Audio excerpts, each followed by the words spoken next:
కూడా మీ పిల్లల్ని ప్రేమించండి. దేవుని సన్నిధిలోనే దేవుని యొక్క కృపా శక్తిని వారికి చూపించండి. వారి ముందు మీరు ప్రార్థన చేయండి. వారి ముందు మీరు ప్రార్థన చేయండి. మీరు వాక్యము చదవండి. మిమ్మల్ని చూసి వాళ్ళు నేర్చుకుంటారు.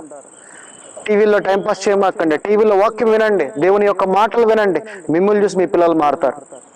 ఆదివారం గుడికి మీరు నడవండి. ముందుగా మిమ్మల్ని చూసి నీ పిల్లవాడు నీ ఎంట ఆటోమేటిక్గా వచ్చేస్తాడు. పిల్లల్ని మీరు ఆ విధంగా పెంచండి. తర్వాత పిల్లలు పాపంలో పడిపోయి లోకంలో పడిపోయిన తర్వాత చాలా మంది తల్లిదండ్రులు ఏడుస్తూ ఉంటారు.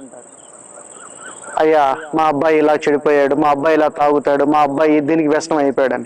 నువ్వు చిన్నప్పటి నుంచే నీ పిల్లవాడిని దేవుని సన్నిధిలో దేవునికి సమర్పించి ఆయన వాక్యమును నువ్వు బోధిస్తూ, ఆయన వాక్యమును నువ్వు నేర్పిస్తూ, ఆయన వాక్యమును ఉన్న దొరికే స్థలంలోకి నువ్వు ఆయన తీసుకెళ్తే నీ పిల్లవాడు లోకంలో పడిపోడు, దేవుని యొక్క కాపుదలలోనే ఉంటాడు. ఒక చిన్న లాజిక్ మీరు ఎలా మిస్ అయిపోతున్నారు.